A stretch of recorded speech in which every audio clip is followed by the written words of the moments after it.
So you want to give me a rundown again?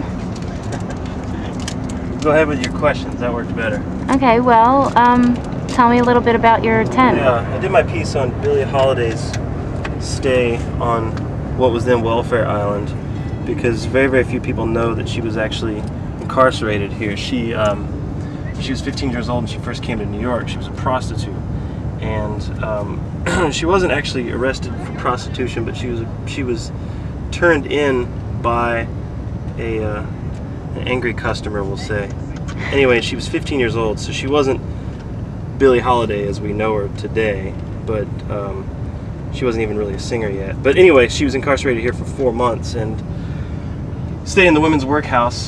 And this is actually from her autobiography. This is part of her account from when she stayed here. She describes the conditions and what they did every day and that sort of thing. So I just wanted to do it sort of from her perspective, and then this is a drawing of the workhouse here, and then she'll be silhouetted behind. It's actually Billie Holiday's silhouette. Mm-hmm. So it's everything sort of from her angle. Mm-hmm. Could talk about work conditions, the conditions of the workhouse myself, but no better person for it to come from than a torch singer.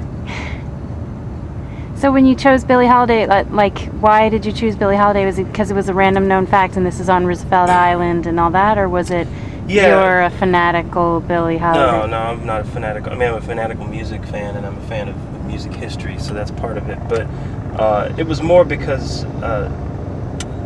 very few people know that she was actually incarcerated here, and it's a fact about Roosevelt Island. And so, since this entire project deals with Roosevelt Island, I thought it was something people should know.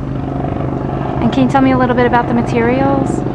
What I did is this is a sheet of vellum where I did all the lettering. So what I got, because of the nature of the way we had to do this, we had to fit everything into a banker's box. So I actually built a frame that breaks apart. I actually have brackets and corner brackets behind it to secure it as a piece. And then once I screwed that all together, I have a sheet of vellum that's on the back of it, and then another sheet of vellum on which I've drawn this, the workhouse, and then all this lettering is done on the forward sheet of vellum. The reason that back sheet of vellum is there is this is cut out on this silhouette is cut out on a piece of heavy poster board, and it's a midnight blue color, so that's meant to be a silhouette. Hopefully in the evening time, when we got some more light coming in here, that'll be much more obvious. But I put the other sheet of vellum behind these two just to sort of launder that and to give it a little bit more of a smoky effect. Just because I didn't want it to be too hard cut, I didn't want it to be too obvious. These pieces are supposed to fit together like this, as far as their spacing and everything like that, but I wanted this one to kind of be a little bit more subtle, to where you don't necessarily see it right at first. And it makes it a little creepier, and let's face it, Roosevelt Island is pretty creepy. Totally. Cool.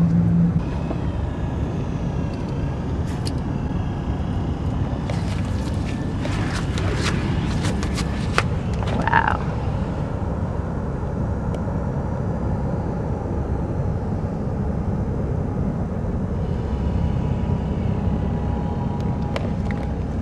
Hey, when they're hanging the lights in there,